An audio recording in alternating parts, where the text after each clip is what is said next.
যুব সমাজ এখন কি চায় জানেন? এই ছেলেগুলা এখন আল্লাহকে চিনতে চায়।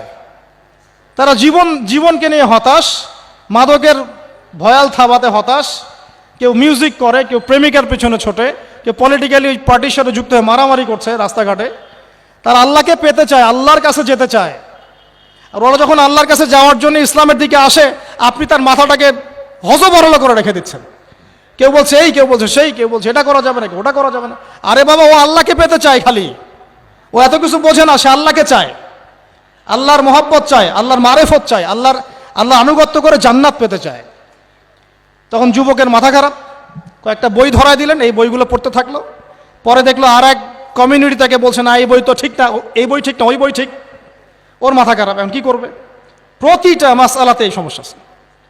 এখন যুবতীরা কি চায়? পর্দা করে একটু স্বামীর আনুগত্য করে খেয়ে পরে বেঁচে জান্নাত পেতে চায়। সাধারণ মানুষ কি চায়? আমরা নামাজ রোজা হজ জাকাত ঠিকঠাক মতো করব, সত্য পথে চলবো, কারো ক্ষতি করব না, আল্লাহর কাছ থেকে জান্নাত আশা করি, এতটুকু চান না? এইটুকু চাওয়ার মধ্যে এত সমস্যা কিসের? এটা তো সহজ জিনিস। এই সহজ রাস্তাটাকে আমরা এত কঠিন করছি কেন? কেন আমরা ধর্মকে এত কঠিন করছি? কেন ধর্মকে এত কঠিন করবো আমরা প্রত্যেকটা ক্ষেত্রে? আমার ক্ষুদ্র গবেষণা আমি দেখেছি, ক্ষুদ্র গবেষণায় আমার মনে হয় বাথরুমের মাসআলা থেকে শুরু করে রাষ্ট্র চালানো পর্যন্ত এমন কোনো সেক্টর বাদ নাই যেই মাসআলা নিয়ে আমাদের সমাজের মধ্যে ইখতিলাফ চলতেছে না এখন, মারামারি কাটাকাটি।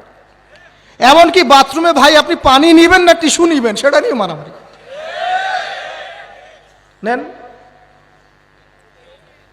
আপনার কি মনে হয় এগুলো এমনি এমনি হচ্ছে? এগুলো জিন শয়তানের প্রভাব আছে, মানুষ শয়তানের প্রভাব আছে। আর এগুলো যখন চলতে থাকে, ইসলামের বিরোধী শক্তিরা গাছের আড়ালে গিয়ে মুচকি মুচকি হাসে, দেখ ওরা কি করে। দিন কায়েম তো দূরের কথা, দেখ ওরা আপোষে মারামারি করে শেষ হয়ে যাচ্ছে। এমন হচ্ছে না ভাই? এগুলো কি খুব ভালো হচ্ছে?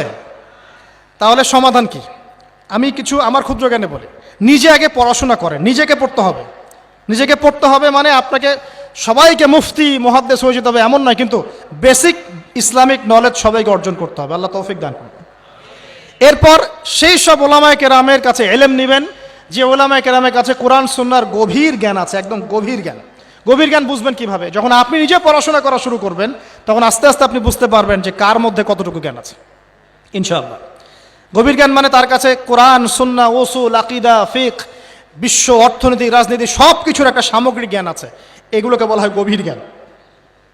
আংশিক জ্ঞানকে গভীর জ্ঞান বলা হয় না। আর সবসময় ডিগ্রি সার্টিফিকেট সব কিছু নয়। কখনো কখনো আল্লাহর পক্ষ থেকে মানুষের কাছে জ্ঞান আসে, এই জ্ঞানটাকে মূল্যায়ন করতে হবে। আল্লাহ বোঝার তৌফিক দান করুন। এরপরে নিজে আপনি হালাল হারাম মেনে চলেন, অন্যের ক্ষতি করার মানসিকতা বর্জন করেন। ঝগড়াঝাটি করা, ক্রন্দল করা, গীবত করা, তহমত দেয়া, অন্যকে অপবাদ দেয়া, এগুলো থেকে নিজেকে পবিত্র রাখেন। আল্লাহ আপনাকে সঠিক পথ দেখাবেন ইনশাআল্লাহ। তবে এগুলো করলেই যে সব একদম 100% সমাধান হয়ে যাবে তাও নয়।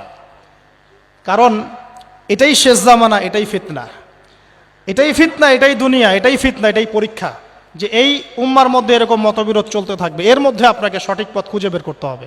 আল্লাহ পাক আমাদের সবাইকে তৌফিক দান করুন একটা খোলা মন নিয়ে ইসলাম চর্চা করার, ইসলাম আমল করার, প্রচার করার, প্রসার করার। আল্লাহ আমাকে এবং আপনাদেরকে কবুল করুন, আমিন।